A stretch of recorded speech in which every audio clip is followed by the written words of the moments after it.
नमस्कार दोस्तों, मेरा द्विवेदी फिर से एक लंबे अंतराल के बाद आपका अपने YouTube चैनल ज्ञान का स्वागत करता हूँ। होप आप स्वस्थ होंगे। आज के इस फिर हम अपना जो आईपीओ सीजन जो रह गया था लास्ट मतलब आप बोल सकते वीक में जो धमाकेदार आईपीओ सीजन चला है उसको वापस कैरी ऑन करते हुए हम आज एक नया आईपीओ जो आया है लिस्ट हुआ आज से सॉरी उसका आईपीओ जो खुला है उसके बारे में डिस्कस करेंगे। कंपनी का नाम है CMS इंफो सिस्टम।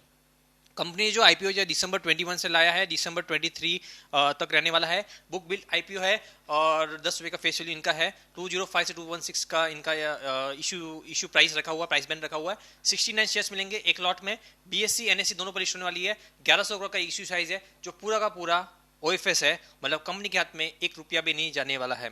इसके बाद कंपनी में अगर रिजर्वेशन की बात करें तो QIB के लिए इन्होंने 50% का रिजर्वेशन रखा हुआ है, रिटेल के लिए 35% रिजर्वेशन रखा हुआ है और HNI NI के लिए 15% का इन्होंने रिजर्वेशन रखा हुआ है।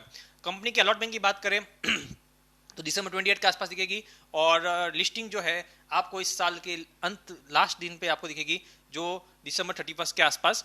आप एक लॉट के लिए इसमें जगह आपको अप्लाई करना है तो मिनिमम आपको एक लॉट के लिए 69 शेयर्स के मिलेंगे और उसमें लिए आपको 14,904 का इन्वेस्टमेंट करना है। मैक्सिमम आप 13 लॉट के लिए अप्लाई कर सकते हैं जिसके लिए आपको 1,93,752 का इन्वेस्टमेंट करना है।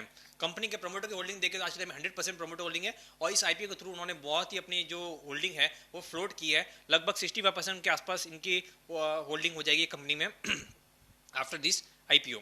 कंपनी के अगर हम बिजनेस की बात समझे तो कंपनी का जो इंकॉर्पोरेशन है 2008 के बाद 2008 में हुआ था।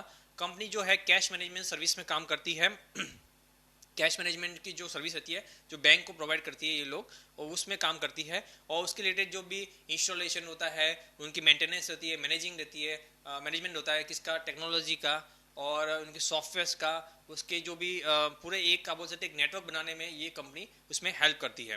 कंपनी का जो मेजर रेवेन्यू जो है कंपनी के 3 टाइप से रेवेन्यू आता है। कैश मैनेजमेंट सिस्टम से आता है, मैनेज सर्विस से आता है और अदर से आता है। कैश मैनेजमेंट से 68% का इनका क्या बोलते हैं रेवेन्यू आता है जिसमें उसकी पिकअप और डिलीवरी होगी कैश की, उनके लिए वैन और जो भी नेटवर्क कैश मैनेजमेंट है उसके रिलेटेड और जो भी मतलब यहाँ से ATM तक पहुँचाना है या ATM का इंस्टॉलेशन है उसकी सिक्योरिटी है उस चीज़ की सबकी इसमें सर्विस आती है जिसमें 68% रेवेन्यू कंपनी कमाती है।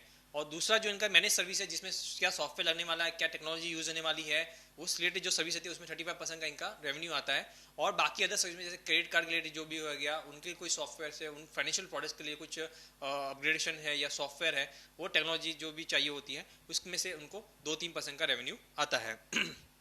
कंपनी के अगस्त 21 के हिसाब से कंपनी ऑल ओवर इंडिया से 238 ब्रांचेस से ऑपरेट करती है और 3965 इनके पास कैश वैन है। तो कंपनी के पास अच्छा खासा नेटवर्किंग का मतलब आप बोल सकते हैं कि मतलब एक प्लेटफॉर्म है। तो कंपनी के अगर कंपटीशन की बात करें तो कंपनी एक लीडिंग में मतलब आप बोल सकते हैं कि लीडिंग है इस पूरे सेगमेंट में कैश मैनेजमेंट में। आपने देखा होगा बहुत बार ATM के बाद गिरो गाड़ी लगी है उसमें CMS जरूर लिखा रहता है और इसमें 3965 इनकी कैश वैन से लगा के 238 इनकी जो ब्रांचेस है उससे इनके नेटवर्क डिस्ट्रीब्यूशन का भी मालूम पड़ता है कि कितना तगड़ा इनका नेटवर्क डिस्ट्रीब्यूशन है। फिर इनके पास जो जो कस्टमर है वो बहुत ही लंबे समय से इनके पास है तो इसकी वजह से आप बोल सकते हैं कि कंपनी मतलब अच्छा खासा कस्टमर बेस भी मतलब कस्टमर लॉयल्टी मेंटेन करती है। इसके बाद इनके जो मैनेजमेंट है वो हाईली क्वालिफाइड मैनेजमेंट है और एक्सपीरियंस मैनेजमेंट है जिसकी वजह से कंपनी अपने जो जो इसका जो इफेक्ट है अपने फाइनेंशियल पे भी इनके आपको दिखेगा। कंपनी के प्रमोटर के देखें तो प्रमोटर कंपनी का नाम है सायन इन्वेस्टमेंट होल्डिंग पीटी लिमिटेड जो प्रमोटर कंपनी है। इसके बाद कंपनी का ऑब्जेक्टिव जो इस आईपीओ के रिलेटेड जो है वो मैंने बोल दिया पहले ही कि OFS आईपीओ है तो पूरा का पूरा जो पैसा है वो प्रमोटर के हाथ में जाएगा ना कि कंपनी के हाथ में जाएगा। कंपनी के अगर हम फाइनेंशियल्स की बात करें तो कंपनी का जो फाइनेंशियल्स है टोटल रेवेन्यू जो है मार्च 19 का 1159 करोड़ का था। मार्च 20 में 1388 करोड़ का जो इंक्रीज हो गया। मार्च 21 में इनका जाके रेवेन्यू थोड़ा डाउनफॉल हो गया because of the Covid and other reasons जो लॉकडाउन वो सब रहा उसके से इनका रेवेन्यू जो है तो वो घट गया। उसमें 1321 करोड़ का इनका रेवेन्यू हुआ और अगस्त 21 में इनका रेवेन्यू 629 करोड़ का था। प्रॉफिट आफ्टर टैक्स की देखें तो 96 करोड़ का प्रॉफिट मार्च 90 में था और मार्च 21 में बढ़ के 134 करोड़ हो गया और मार्च 21 में इनका प्रॉफिट वापस बढ़ के 168 करोड़ हो गया। यहाँ पे इन्होंने कुछ कैश एक्सपेंसेस भी इन्होंने अपने जो एक्सपेंसेस पे कंट्रोल किया और अगस्त 21 में इनका जो प्रॉफिट है वो 84 करोड़ का है। एबिट इनके अगर मार्जिन की बात करें तो ये कंपनी आप देखेंगे तो मार्जिन में भी अपने आप को इम्प्रूव करती गई। 8% का मार्जिन जो है वो मार्च 19 में था, 9% का मार्जिन जो है वो मार्च 20 में है, और 13% के आसपास मार्जिन जो है मार्च 21 में है। और आज की तारीख में कंपनी 13.41% के आसपास अगस्त 21 के रिजल्ट जो इन्होंने डेटा दिया उसमें से 13.41% के हिसाब से इन्होंने अपना मार्जिन दिखाया है। कंपनी के अगर हम वैल्यूशंस की बात करें तो जो कंपनी का जो एनएवी है 71.5 के आसपास है, रिटर्न ऑन नेटवर्थ इनकी 16% के आसपास है, ईपीएस इनकी 9.56 के आसपास है, और इसके हिसाब से इनका जो पी जो बैठता है वो लगभग 15.77 के आसपास इनका पीई बैठता है। तो अगर इनके जो पीयर्स जो उन्होंने दिया है एसआईएस जो एक्चुअली कैश मैनेजमेंट में तो है बट उसके साथ साथ सिक्योरिटी में भी काम करते हैं, तो एकदम कंपेरेटिव पीयर्स नहीं है, बट उसका पीई देखे तो उन्होंने जो अपने आरएचपी में दिखाया है वो 60.69 के आसपास है। मतलब इसके हिसाब से देखें तो कंपनी का जो वैल्यूएशन है बहुत ही सस्ता है, और मतलब कंपनी ने कहीं ना कहीं तो गैप अपने इन्वेस्टर के लिए जो अभी जो इस आईपीओ में इन्वेस्टर के लिए रखा हुआ है। इसके बाद कंपनी के और भी हम न्यूज़ देखें तो कंपनी ने 330 करोड़ का आईपीओ साइज का, मतलब जो ये जो 1100 करोड़ का आईपीओ उसमें से 330 करोड़ जो है अपने एंकर बुक्स में, मतलब एंकर इन्वेस्टर से इनको मिल गया है, जिसमें जो इन्होंने इन्वेस्टर मिले हैं इसमें आईसीआईसीआई प्रूडेंशियल है, एसबीआई म्यूचुअल फंड है, नोमुरा इंडिया है, आदित्य बिरला सन लाइफ है, गोल्डमैन सैक है, एसबीआई लाइफ इंश्योरेंस है, और इसके बाद डब्ल्यूएफ एशियंस करके है। ये सब इन्वेस्टर ने इन्होंने मिलकर 330 करोड़ कंपनी को दे दिया है। इसके बाद कंपनी के और भी देखें तो कंपनी ने जो इनिशियल लेवल पे 2000 करोड़ का आसपास आईपीओ लाने वाले थे, जो इन्होंने घटा के 1100 करोड़ का लाया। तो इसकी वजह से क्या हो गया कि कंपनी ने कहीं ना कहीं इन्वेस्टमेंट फ्रेंडली मूव लिया है।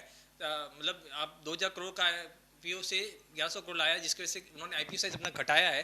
जिसकी वजह से आप बोल सकते हैं कि इन्वेस्टर के लिए उन्होंने एक कॉन्फिडेंस बिल्ड किया है, और इन्होंने अपने वैल्यूएशंस भी जो है बहुत ही सस्ते रखे हैं। तो एक कंक्लूजन हम इसमें यही ले सकते हैं कि कंपनी के अगर हम कुछ पॉजिटिव पॉइंट, जो better positive point, market leader है इसमें से, गुड प्रमोटर है इनके पास, स्ट्रॉन्ग फाइनेंशियल ट्रैक रिकॉर्ड है, वैल्यूएशन भी रीजनेबल है। और अगर इसमें एक ही नेगेटिव चीज़ है कि आज की तारीख में जो डिजिटल पेमेंट्स का सिस्टम है वो बहुत ही इंक्रीज होता जा रहा है। तो आगे जाके इनकी और भी प्रॉब्लम इस रिलेटेड हो सकती है, बट वो लॉन्ग टर्म प्रॉब्लम्स है। मर्जर ऑफ बैंक्स, एक ये भी प्रॉब्लम हो सकता है कि उनका जो मर्जर अगर बैंक का हुआ तो उनकी जो वॉल्यूम जो रहती है, मतलब अपना रेवेन्यू जो का वॉल्यूम है वो शायद कम हो सकता है, बिकॉज पहले जो कॉन्ट्रैक्ट समझो 4 बैंक के बीच में थे वो घट के 1 बैंक के बीच में हो जाएगा। तो उसमें इनका ये रेवेन्यू का प्रॉब्लम लॉन्ग टर्म में आ सकता है जो मर्जर के वजह से होने वाला है। और कई बार इनको कुछ सर्विस के लिए थर्ड पार्टी पे भी मतलब डिपेंडेंट पता है, जैसे सॉफ्टवेयर रिलेटेड हो गया या कुछ टेक्नोलॉजी बेस्ड रिलेटेड हो गया, तो वो खुद का सॉफ्टवेयर नहीं है, खुद का टेक्नोलॉजी नहीं है। तो उसमें अगर कोई सॉफ्टवेयर या कोई टेक्नोलॉजी वेंडर ने कुछ गड़बड़ किया या उनका कुछ प्रॉब्लम हुआ तो कंपनी के भी इफेक्ट हो सकता है।